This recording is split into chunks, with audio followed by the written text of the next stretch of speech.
우리나라에 복음이 들어온 지가 백몇십 년이 지났습니다. 아무것도 모르는 우리나라에 선교사님이 들어오셔가지고 쪽복음을 던져놓고 갔는데, 그 선교사님은 순교하셨지만 그 쪽복음을 읽은 사람이 성령의 감동이 돼가지고 그때부터 복음이 확산되기 시작했죠. 사실 우리가 구분적으로 표현하기를 다민족이라고 지금 표현을 합니다. 근데 결국 이 다민족이 정말 하나님이 원하시는 복음으로 치유가 되면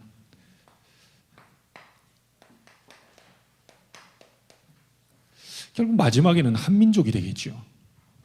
그리고 원래 인간의 시작은 한민족 아니었습니까?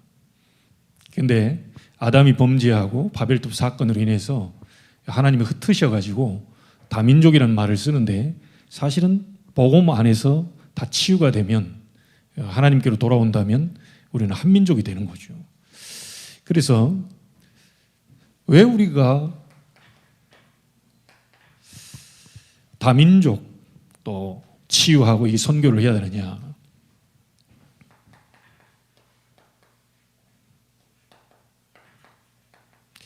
이 성경 전체가 다 다민족에 대한 얘기입니다. 여러분이 잘 알다시피 아브라함을 하나님이 부르셨죠. 아브라함을 불러 구원시켜가지고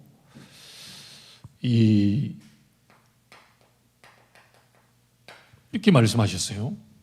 너를 통하여 천하 만민이 복을 받게 하겠다. 그리고 뒤에 또 계속 읽어보면요, 네 씨로 말미암아 천하 만민이 복을 받게 하겠다. 아브라함을 부르신 이유, 그 가문을 부르신 이유, 하나님은 전 세계 다민족을 살리기 위해서 부르신 거죠. 이걸 누가 성취시켰습니까? 요셉이 성취시켰어요. 그의 증손자가 성취시켰습니다. 여러분이 붙잡은 이 언약은 반드시 대대에 걸쳐서 결국은 요셉 당시에는 이 아브라함이 제대로 그 요셉의 활동에 이런 걸 볼 수 없었겠죠. 그런데 하나님이 아브라함을 부르실 때 말씀을 주시고 그 말씀을 요셉 시대에 가서 성취가 됐거든요.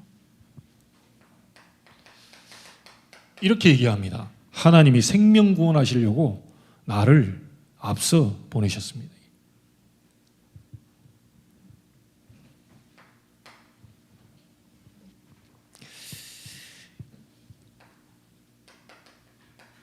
예수 그리스도의 부활 후 마지막 메시지, 그 마지막 메시지도 역시나 다민족에 대한 얘기입니다. 모든 민족에게로 가라. 가서 제자 삼아라.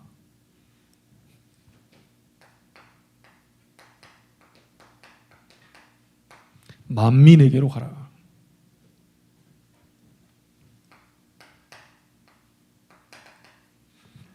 땅 끝까지 가라. 이렇게 얘기했죠. 전부 그리스도께서 마지막으로 제자들에게 남기시고 간 메시지에도 전부 다민족에 대한 얘기입니다. 그렇다면 우리가 무엇을 붙잡고 가야 될지를 정확하게 이제 답이 나오는 거죠. 좀 보세요. 그래서 성경 속에 있는 렘넌트 7명이 전부 다민족을 치유한 겁니다. 여러분이 잘 알다시피 요셉과 모세가 애굽을 치유했고요.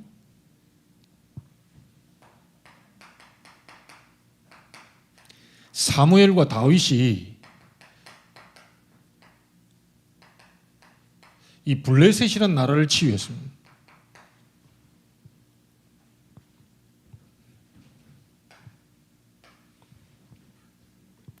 그리고 엘리야, 엘리사 통해 가지고 아수르, 아람 나라를 치유한 거죠. 이 얘기가 성경 얘기입니다. 싸워서 이겼다, 육신적으로 뭔가 뭐 하나님의 역사와 증거들이 나타났다. 예, 그 과정 속에서 다 이루어진 일인데 결국은 다민족 치유거든요.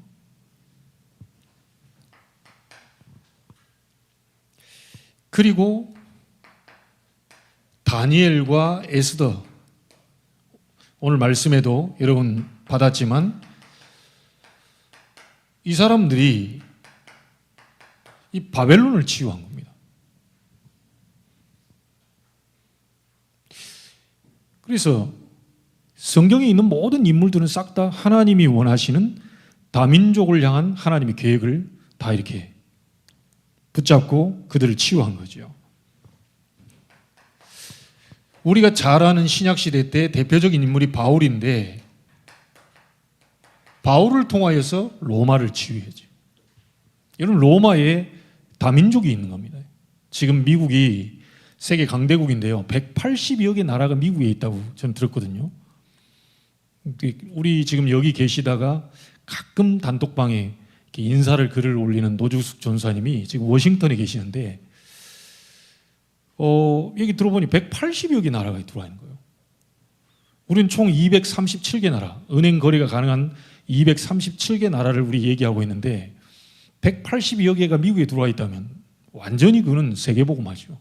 그래서 미국이 정말 복음으로 제대로 우리 선교사님들과 정말 중요한 중직자들과 렘넌트들이 일어난다면 하나님은 미국을 통해서 전 세계에 영향을 주고 있잖아요. 좋은 영향이든 안 좋은 영향이든 계속 주고 있기 때문에 거기에 하나님은 미국을 통해 전 세계에 변화시키는 일들을 분명히 보게 하실 것입니다.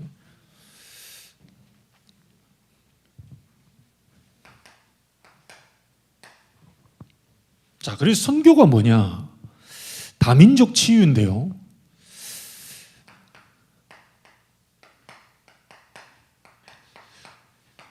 이 어떤 것을 치유하는 거냐? 잘 보셔야 됩니다. 아무도 가르쳐 주지 않습니다. 가르칠 수가 없지요. 알지를 못하니까요. 가르칠 수 없는 영적 질병을 치유하는 겁니다.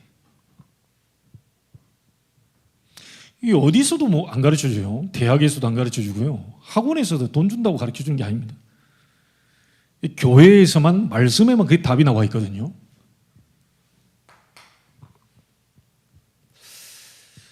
자, 사단이 완전히 함정을 파놓고요.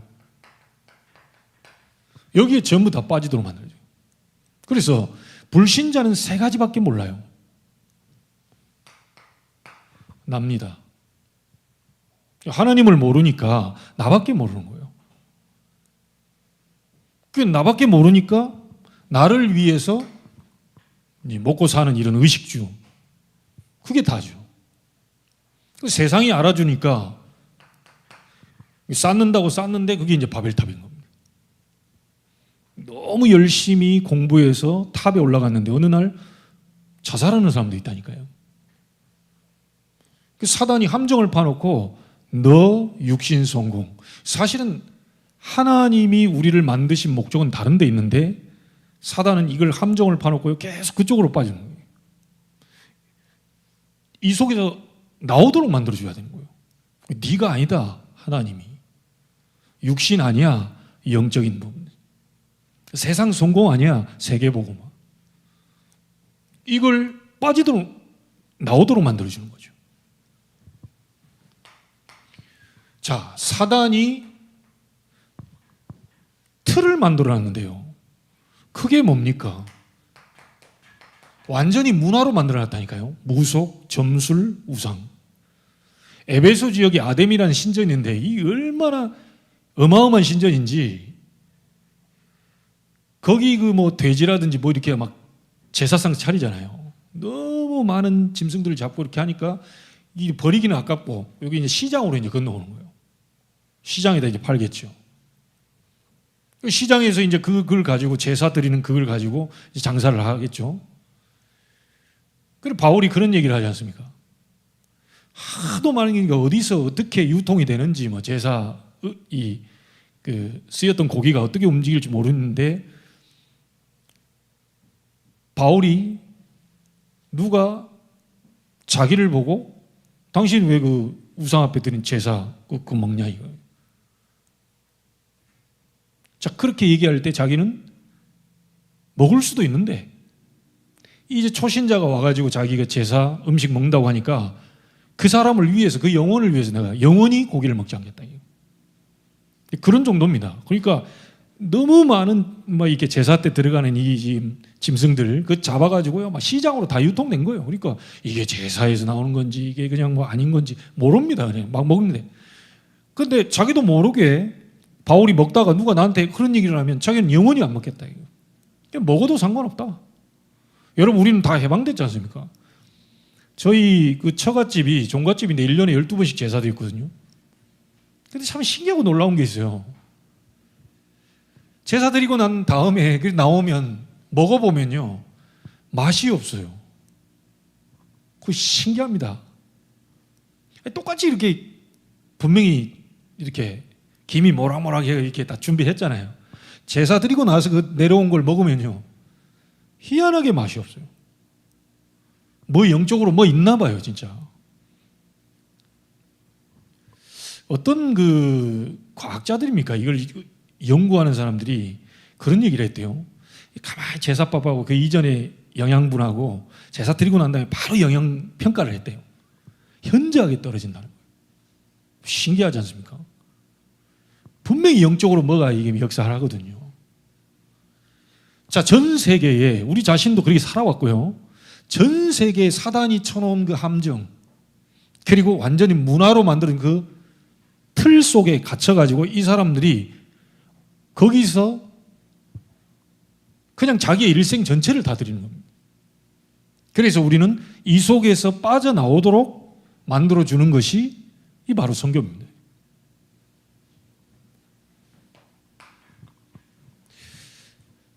자, 사단이 만들어 놓은 종교의 올무가 있어요. 크게 불신자 상태 6가지입니다. 완전히 사단이 쳐놓은 불신자 상태 6가지요. 완전히 사단에게 잡혀 있잖아요. 우상 숭배할 수밖에 없죠. 정신, 육신, 그리고 내세, 후대. 종교라고 하는 이런 부분의 올무 속에 이 사람들이 완전히 갇혀 있기 때문에 자기들 스스로도 어떻게 할 수가 없습니다. 어떤 문제가 오는데도 왜 이 문제가 왔는지를 이제 모르는 거죠. 자, 그런데다가 이 사람들이 어떤 걸 또 갖고 있냐면요. 국가에 또 올무가 있어요. 주로 여러분 국가의 올무, 각 나라 가보면 절기라는 게 있지 않습니까? 일본에도 막 절기할 때 막 우리가 봐도 저건 완전히 우상이고 저건 완전히 뭐 귀신 섬기는 것 같은데 그걸 자기들은 최고로 꼽나요. 아마 우리 집사님 뭐 거기 가서 혹시 그런 절기 행사하는 거 그건 못 보셨죠? 예, 말레이시아나 이런데 동남아 쪽이나 이런데 굉장히 많습니다. 이런 국가적으로 그 배경 속에서 오는 그 올무 속에 딱 갇혀 있어가지고 본인들이 그게 말하자면 우리로 말하면 생명인 것처럼 그래야 한다니까요. 우리가 가서 복음 전하는 이유는 뭡니까? 이 모든 부분들 속에서 빠져나오도록 만들어주는 겁니다. 영적 질병. 그래서 사실은 여러분 한번 보세요. 사단의 함정 속에 빠져 있거나 뭐 틀 속에 종교 올무 국가 배경 이렇게 하실 때 그 사람 건강하다니까요. 솔직히 그 사람들 만나보세요. 우리보다 더 건강한 사람도 있어요. 아이고, 저 사람을 건져주는 것보다 내가 건진받는 게 그래야 되는 거 아니야? 그러니까 나는 병이 있고 저 사람 병 없고 말이야. 보면 나보다 훨씬 잘 살고 말이야. 우리나라보다 GNP 훨씬 높고. 뭐 그런 식으로 평가를 해보기 때문에 이게 전도, 선교 이유가 없어지는 겁니다. 이게 우리가 예전에 캠프 나갈 때 하다 전도지 들고 이제 사람 만나러 딱 가는데요.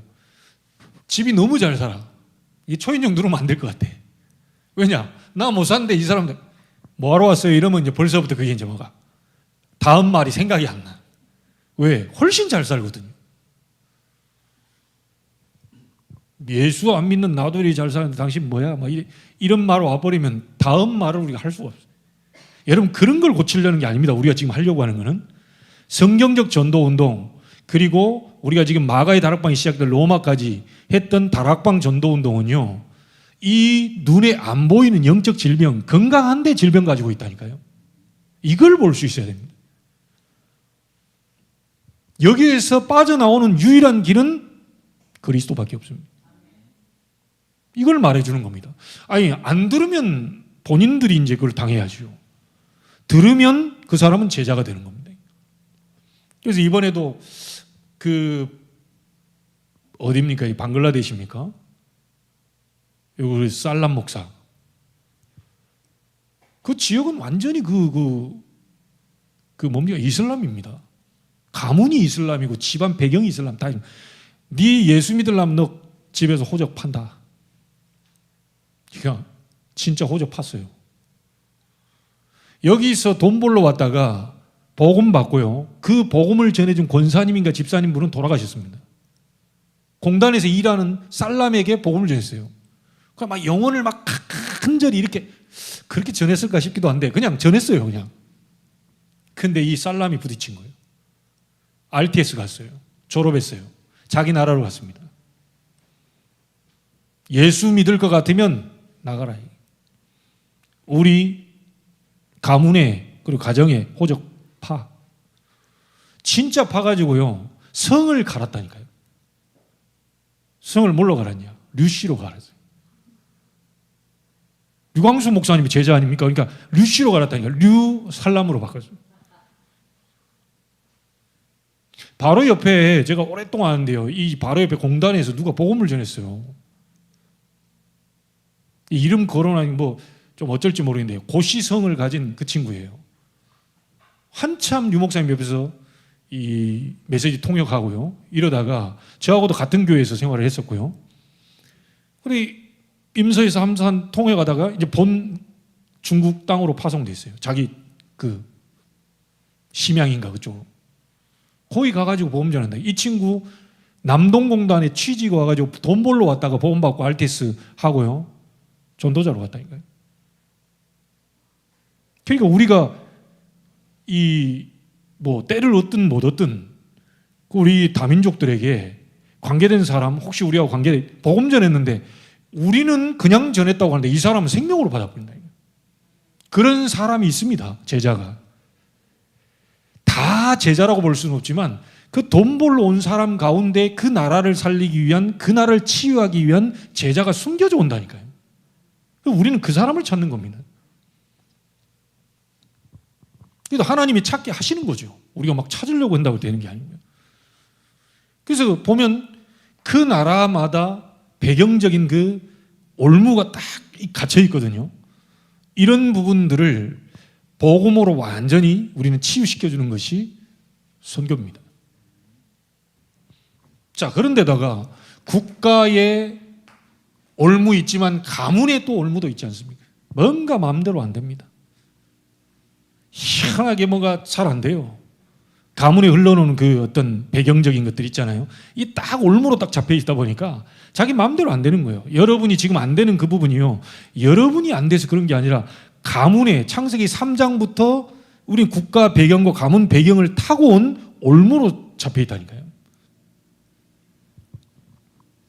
그런데다가 다 속이고 있습니다. 이 자신,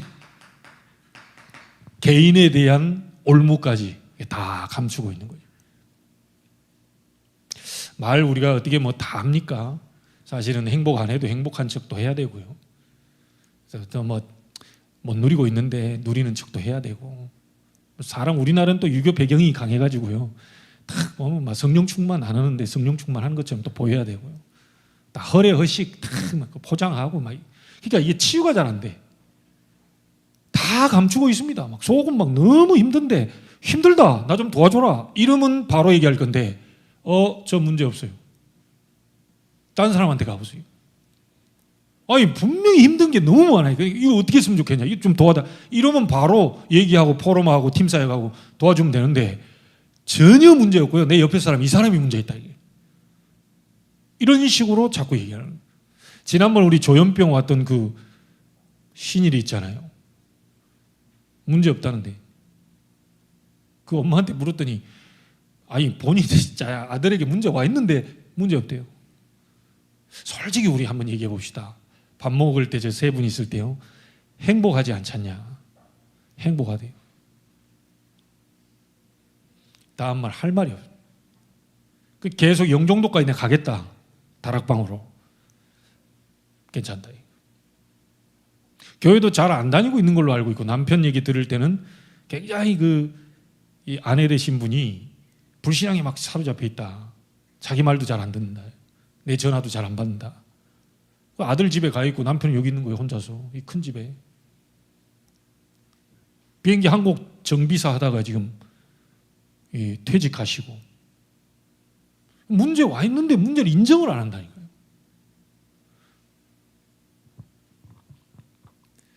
이런 속에 지금 전 세계 다민족들은 우리 나라도 마찬가지지만 지금 여기 다 걸려 있습니다. 이런 부분들을 우리는 말씀으로 차근차근 이제 도와주는 것이 우리가 해야 될 선교지요. 자, 두 번째입니다. 의사가 못하는 거 있어요.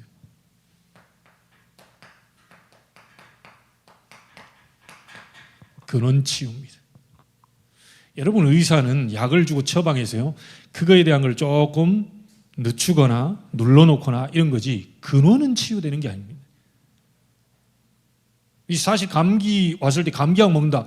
그 뭔가가 좀 사실은 가만 놔둬도 좀 힘들지 1, 2주 가면 이게 치유되는 과정이 있잖아요. 그거를 바로 하루 이틀 만에 그냥 팍 눌러버리는.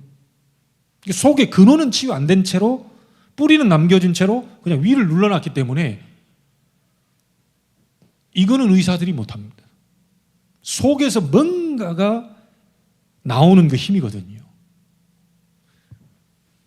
그래서 이 근원 치유는 방법이 없어요. 오직 그리스도, 오직 하나님의 나라, 오직 성령입니다. 이 방법밖에 없습니다. 오늘 여러분들이 근원적인 힘을 얻을 때 그리스도로 말미암아 모든 사단과 재앙과 지옥의 배경 이게 다 해방돼 버렸기 때문에요. 그건 누릴 때 여러분에게 하나님의 나라 임하고요. 그 속에서 성령의 충만함이 임하게 될 때 근원적인 힘이 올라온다 이거예요. 자, 사도행전 2장 1절로 47절이 뭡니까? 예배입니다. 예배. 예배는 뭐죠? 근원 치유입니다. 오늘 여러분들이 예배할 때 하나님 주시는 힘을 얻는 근원 치유거든요. 이 힘을 얻어야 돼요. 제가 그래서 카톡에 일본에서 우리 조 목사님이 얘기해 준 그걸 카톡에 계속 적어놨잖아요. 근원을 살리는 히든타임. 반드시 있어야 됩니다. 어제 제가 간만에 거실에 소파에 앉아가지고 1시간 넘게 계속 찬양 틀어놓고 계속 하는데 뭔가가 힘이 오더라니까요. 그래서 솔직한 얘기로 저도 막 이렇게 뭡니까 이거 핸드폰으로 막 유튜브 영상을 보거나 제가 좋아하는 거 싹 보는데 이 힘 안 생겨요. 보다 계속 너무 피곤해가지고 막 빨리 자고 싶다 막 이러지. 근데 이제 이 힘을 이걸 가지고 누리는데 조금 깊이 들어가면서요 누리는데 밑에서 샘솟듯 올라오는 뭔가가 힘이 온다니까요. 그래서 민권사님 그거 누려버리면 자다가도 잠이 깨버려요. 예. 그걸 류 목사님 같은 경우는 막 계속 호흡하면서 그 힘을 누르다 보니까 제일 단점이 뭐냐? 잠이 안 온대요. 너무 막 속에서 근원적인 힘이 와버리니까 나중에 하다 보면 2시, 3시가 잠이 안 와요. 그래서 토요일 날 밤에 날밤 새고 여 옆에 앉아 계시거든요. 가끔 제가 봤어요. 앉아 계시는데 약간씩 이렇게 좋은 모습을 내가 봤거든요. 얼마나 날밤을 새니까 이제 피곤함이 그때 오는 거죠. 약간 깔짝 이 와요. 근데 자기 속에 너무 힘이 나오니까 다른 건 걱정이 안 되는데 잠을 못 자가지고 걱정이. 우리는 너무 잠이 많이 와가지고 걱정이잖아요. 이게 뭔가 힘이 와버리면 이게 막을 수 없다니까요. 이걸 여러분들이 예배 때마다 체험하셔야 됩니다. 불같은 바람 같은 능력을요. 그렇죠? 자, 완전히 뭡니까? 수십 년 동안 나면서부터 안전뱅이 상태, 운명 아닙니까? 운명을 뒤집어 버렸습니다. 나사렛 예수 그리스도 이름으로 일어나 걸어라. 자, 이래 얘기하니까요. 또 가가지고 여러분 시장통 가서 제가 신기시장 가보면 항상 이렇게 안전뱅이가 그것도 하필 찬송가를 틀어놓고요. 불경을 들고 가면 제가 조금 덜 감동이 될 텐데 이 밀고 가는데 그 길바닥을 변찮는 주님의 사랑과 이래 하면서 밀고 간단 말이에요. 이게 안전뱅이라고 하니까 그 가는 시장통에 있는 안전뱅이 꼭 가가지고 그걸 일으켜버려라 그런 말도 될 수 있는데요. 그 말이 아니고 이 사람이 안전뱅이가 될 수밖에 없는 근원적인 문제가 따로 있잖아요. 그렇죠? 그걸 이렇게 세워버린 겁니다. 어떤 우리 한국에 있는 목사님이요 놀랬다니까요. 한국에서 목회 잘 안 되는 분이 러시아 갔는데 러시아에 가가지고 그 길에 있는 안전뱅이에게 그대로 명령했어요. 이분 한국에서 목회 잘 안 됩니다. 교인도 얼마 없고. 근데 이분이 가가지고 러시아에서요 안전뱅이 그 생각이 난 거예요. 내가 네게 명한다. 내 안에 있는 거 네게 준다. 나사렛 예수 그리스도 이름으로 일어나 걸으라. 진짜 일어나 버렸어요. 이래가지고 이 목사님 너무 놀래가지고요. 유광수 목사님도 못 일으키는 안전뱅이를 이분이 일으켜가지고요. 착각이 온 거예요. 나는 한국형 목사가 아니고 러시아형 목사구나.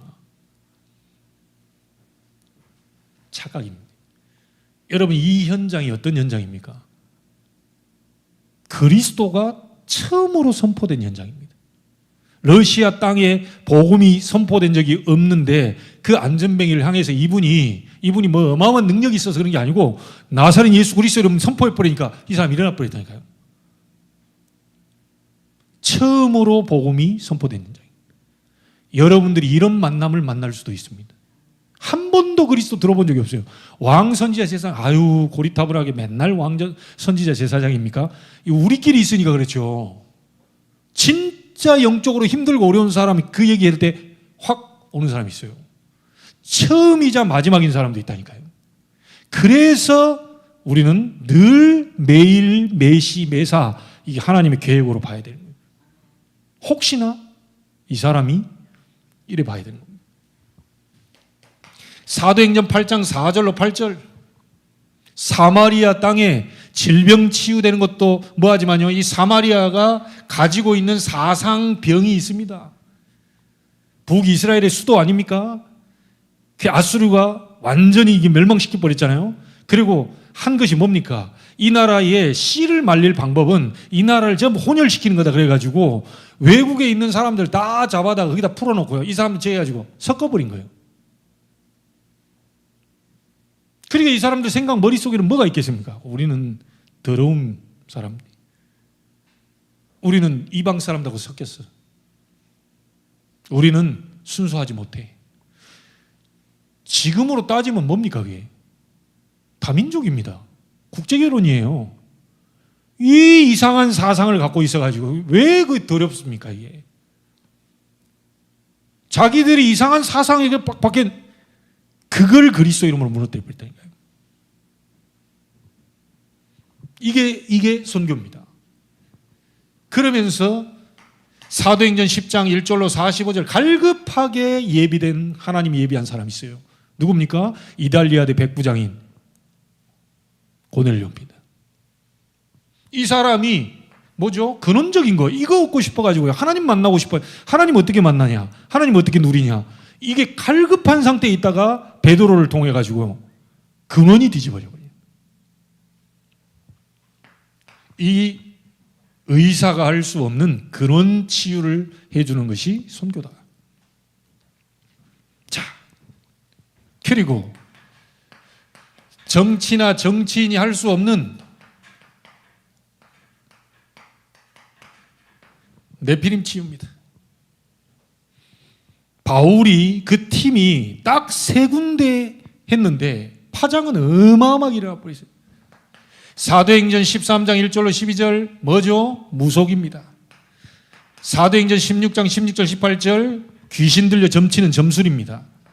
사도행전 19장 8절로 20절 뭐죠? 에베소 지역에 아담이 큰 우상 종교, 여기에 복음으로 네피림이 치유시켜버립니다.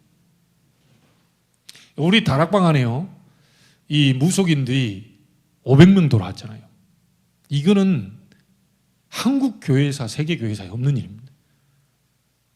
무속인들이 복음받고 돌아온 사람이 500명이 넘다니까요. 그래서 어떤 무속인이 이렇게 얘기했어요. 류 목사님 찾아와가지고, 목사님 저는 예수가 그리스도 알고 확신도 있고 기도도 하고 하는데 밤마다 귀신이 찾아온대요.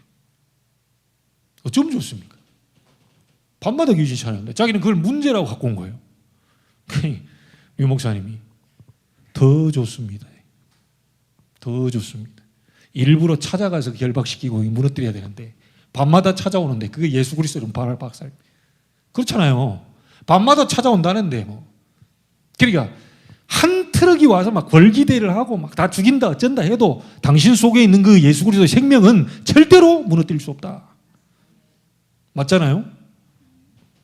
시달리는 것 같은데요. 그게 아니고 복음 가지고 어찌 보면요, 이 흑암이 몰려올 때 이게 손에 잡힌 거예요. 그냥 박살내버린 거예요. 제가 아는 어느 목사님은 선교 현장만 가면 가위 눌린다는 거예요. 어쩜 좋습니까? 한국에는 가위 안 눌리는데 선교 현장만 가면 가위 눌린대요. 그럼 뭔가 영적으로 있다는 얘기죠. 상관없습니다. 상관없어요. 그만큼 그리스도의 생명은 크다. 확신 딱 가지셔야 돼요. 자, 그러면 결론입니다.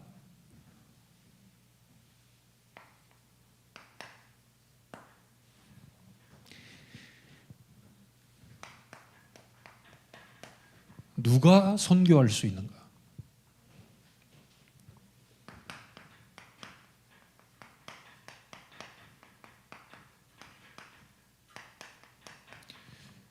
근원 치유를 받은 자입니다. 근원적인 치유를 받은 자예요. 하나님과의 관계 회복이죠. 이 사람이 선교할 수 있어요.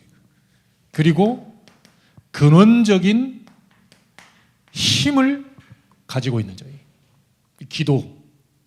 위는 근원적인 치유가 된다는 말은 그 말씀이라고 보면요, 근원적인 힘은 뭡니까? 기도입니다.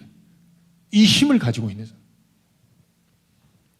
그래서 이 사람이 근원적인 사역을 할 수가 있는데, 복음 가진, 미안합니다, 우리만이라고 얘기를 표현해서 좀 미안한데, 그럼 다른 뭐 교단은 아니냐? 그 말은 아닙니다. 그런데 오직 그리스도로만 가능하기 때문에 오직 그리스도를 말하는 교단, 개인, 단체, 거기만 할 수 있어요.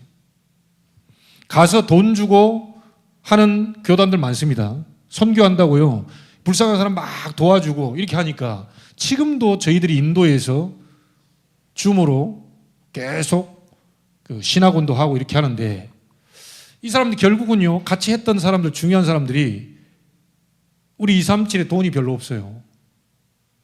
뭐 한 달에 10만 원씩 모아봤자 그게 얼마나 되겠어요. 그게 쭉 따라오다가 다른 일본에 계시는 한 분의 그 교회가 커요. 바로 막 사역하는데 돈 막 밀어준다고 그러니까 바로 갔어요. 우리 237과 늘 함께하고 막 같이 그 지난번에 사진 찍고 현장 가보고 이랬던 이분이 돈 확 와버려, 확 돌아요. 그래서 한국에서 갈 때 돈을 줘가지고 선교 많이 하는 거. 사람 모아놓으면 돈 줄게. 브로커들도 있다니까요. 집회하면 여러분 저 인도나 이런 나라에 뭐 유튜브 와보세요. 막 몇십만 명씩 모입니다. 그 중간에요, 그 대규모 집회를 위해서 한 1억씩 주면 브로커들이 그거 다 작업해가지고 총회장들 뭐 해가지고 다 뭐, 그거 우리도 돈만 있으면요 얼마든지 저기 메인스타듬에 해가지고 제가 가서 그 몇십만 명 앞에서 설교할 수 있다니까요. 그리고 그거 실황 중계 다 하고 막 교회다가 막 방영하고 그 유튜브 올리고. 그거 제자 찾는 사역은 아닙니다. 그래서 중국에서 추방당해 온 우리 교단의 선교사님이 그 얘기를 했어요. 제자 찾는 방법 중에 방법은 뭐냐? 돈을 주지 말고 돈을 받아라. 이 생명이 너무나도 귀하고 이 전도운동이 너무 귀하고 하나님이 정말 원하시는 이거라면 자기 있는 걸 다 내놓고 와야 되는 거예요. 그래서 그 선교사님은 돈을 받아라. 더 많이 받아라. 그래서 우리 다락방에 훈련은 전부 돈 받아가지고 합니다. 그것도 돈이 좀 비싸요. 옛날에 3만 원 했다가 지금 막 7만 원씩 올라가고 좀.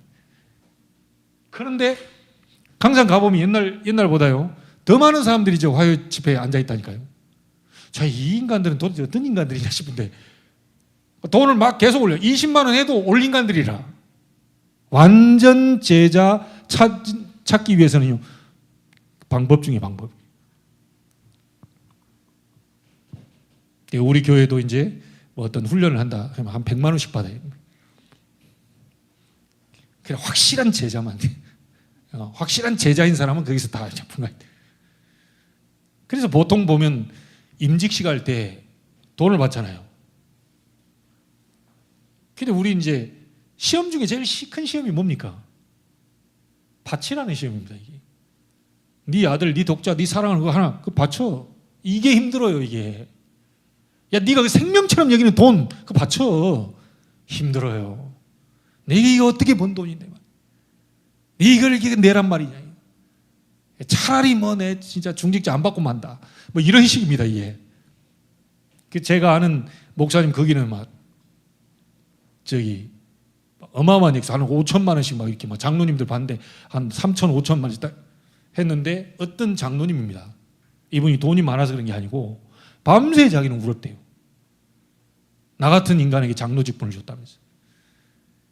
3천만 원 5천만 원이야. 1억 줘도 괜찮아.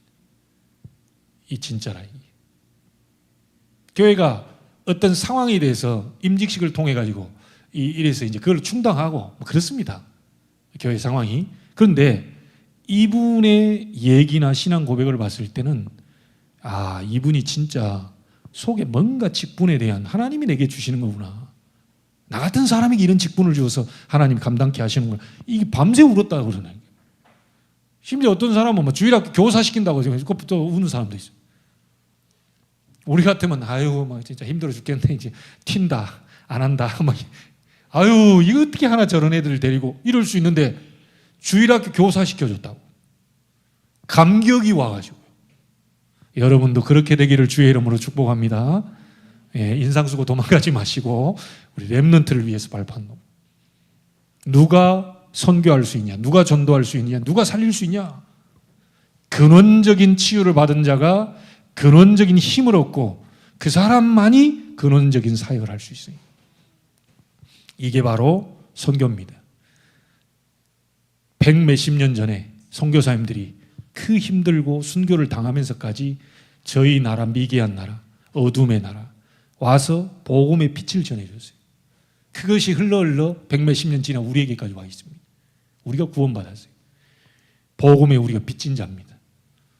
그래서 우리가 헌신 예배를 드리고 그 빚을 갚으려고 하는 거예요. 가는 선교사가 있다면 보내는 선교사가 있습니다. 여러분의 가장 중요한 이런 것들을 우리가 세계 선교 다민족 살리는 일에 쓰임받게 되기를 주의 이름으로 축원합니다. 하나님께 감사를 드립니다.